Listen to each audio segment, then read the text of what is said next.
KGB dirty tricks. You've seen one before where the head of Czechoslovakian intelligence working with the KGB did a huge thing where they dived down into a river and brought up a chest filled with documents. The whole point was to break up NATO and do all sorts of nasty things. They're all fake documents. It was very elaborate. This goes on all sides. America does it. They're all doing it. But of course, at the moment, all we hear about is America. America bad, and you should be getting into Edward Snowden and Assange now and seeing their role in creating the multipolar world order. Who else wants the multipolar world order? Edward Snowden, Julian Assange, and who else? Klaus Schwab, the World Economic Forum, Davos, Bilderberger, and the East India Trading Company, City of London. They want the multipolar world order. So therefore, anything that smashes that is fine by me, as long as the United States follows and abides by the value system of the US Constitution. That is the caveat. Let's listen to this fellow explain how it's done. I have to admit that I'm an author of a number of forgeries, for example. The Czechoslovak intelligence service produced at the time a number of forgeries. Forgery, bribery, agents of influence, disinformation, and overall dirty tricks are all part of a broad range of Soviet activities called active measures. This program is about these Soviet active measures. In the mid-1960s, Ladislav Bittman was deputy director of the Czechoslovakian Intelligence Service Department of Disinformation. In 1968, after the Soviet invasion of Czechoslovakia, he defected to the United States. Disinformation is actually a deliberately distorted or manipulated information that is leaked into the communication system of the opponent with the expectation that it would be accepted as genuine information and influence either the decision-making process, for example, or to influence or manipulate public opinion. Jean-François Revel was director of France's leading news magazine, L'Express, for a number of years. Today he is the author of a long list of books on politics and philosophy. La désinformation, ce n'est pas simplement le mensonge. Disinformation is not simply lies or falsifications. It is the art of having your enemies say what you want them to say.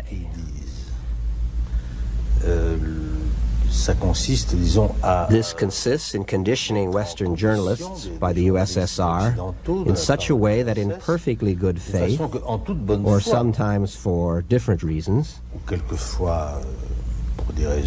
even sometimes financial reasons, these journalists would write what the Soviet Union would like them to write.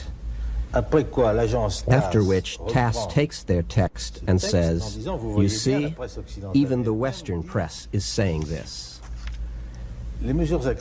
Active measures, and these go even further, consist in making up completely false documents which they try to have distributed as authentic Western documents.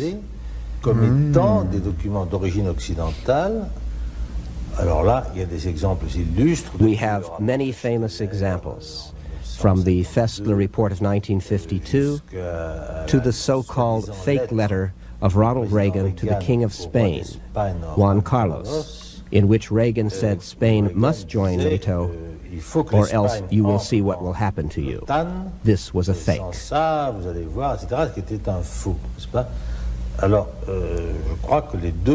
Both techniques have enormous importance in the strategy of mental destabilization of the West by the Soviet Union.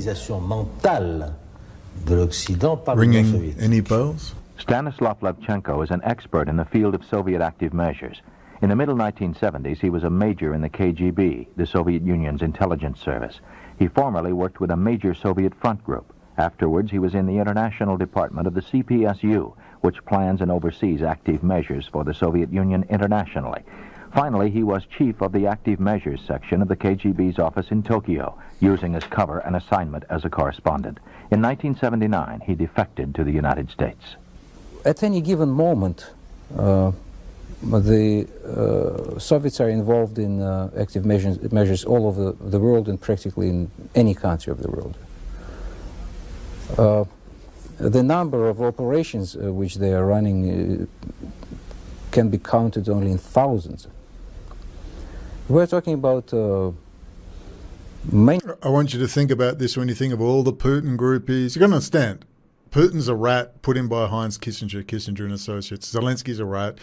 They're all rats. They're all liars. They're all thieves. They're all actors for the East India Trading Company. We just got to hope, as I do, I have seen very positive signs that the Pentagon has woken up. And if they put 2 bases in Ukraine, they're going to break up and stop the formation of that pan-Eurasian superstate, because the US was not, that's the key. I'm telling you now, the US was not meant to be there. Trump was brought in. He wouldn't do what he was told. They had to dump him. We have some of our great business leaders and leaders, period, right behind me. I may ask Marilyn Lockheed, the leading woman's business executive in this country, according to many. And we buy billions and billions of dollars worth of that beautiful F-35. It's stealth. You cannot see it. Is that correct? That's correct. Better be correct, right? Absolutely. Marilyn, please say a few words. Well, thank you, Mr. President. I would just say that this is a very important moment for our country in that we are addressing what is a critical area for the aerospace and defense industry, and that is protecting our intellectual property. As has been expressed, that is a threat to us if we have that stolen from our companies, because that is the lifeblood of our companies. And so we very much welcome this action on the part of the Trump administration and the President of the United States. Thank you.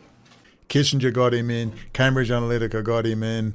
Suddenly, Steve Bannon said, we're bringing down the CCP. Kissinger said, no, you're not. Bannon was out. Kushner and Kissinger waved the compromising pictures in Trump's eye, and then the investment in China actually went up. The sanctions have been a fraud for a long time. It looks like the sanctions are now going to start biting, and we're at a very dangerous stage. I want to show you all these clowns running around. That's still saying Putin's so great. No. Putin's going to make a comeback after he just got his ass handed to him. Remember, in the Ukraine was always going to win as long as the West wanted them to win and gave them the weapons. As I've said repeatedly for years, on the record, Russia is a joke, even with his hypersonic penis and all the other garbage.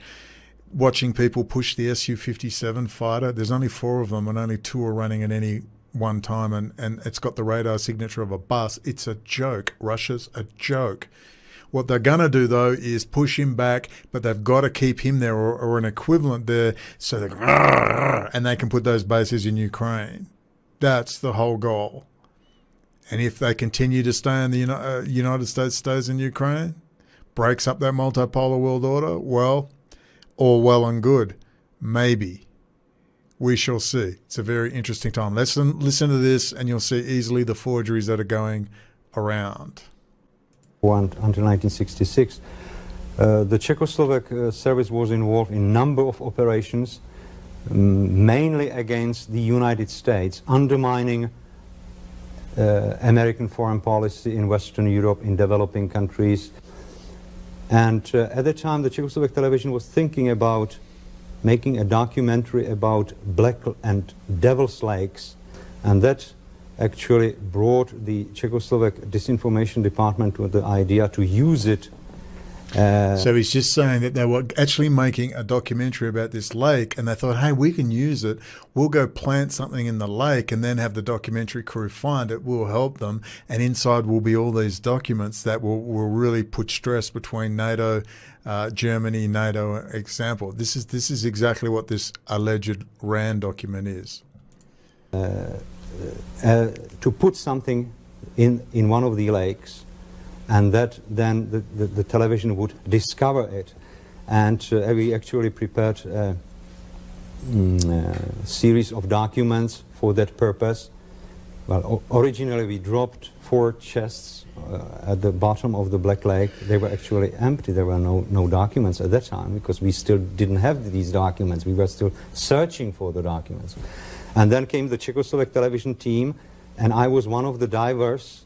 They didn't know that I was an intelligence officer. They thought that I was one of the Czechoslovak officials at Ministry of Foreign Affairs. Okay, so they believe this was a documentary maker, not a intelligence official. You see what's happening here? This is how it works. All these reporters, Johnny's on the spot, the witnesses, crisis actors. Yes. So I actually led the diving team to the area where these chests were placed on the bottom, and they were discovered. And the Czechoslovak Ministry of Interior announced at a special press conference that historically important documents were discovered in that lake. And that was the beginning of a campaign that lasted for about 2 years. The purpose was to revive the threat of Nazism and to point a finger at West Germany and say... Revive the threat of Nazism, that sounds familiar. Hey, look, they are still there, and West Germany is still a great potential danger for you. One of the major and most effective forms of disinformation is forgery. Letters, telegrams, memoranda are forged on a regular basis. Rand Corporation Dr. Bittman documents. explains. I would say that the major successes were in developing countries, where the governments didn't have the expertise to analyze properly these operations. And for example, sometimes in very cheap forgeries are accepted, anti-American forgeries, forgeries of American documents, are accepted in developing countries as a genuine proof of American conspiracy. Still going on today, and that's what that Rand Corporation document is, but ironically, completely the truth. That's exactly what's going on. If you want a multipolar world order, guess what? Klaus Schwab and the international banking cartel also wanted a multipolar world order.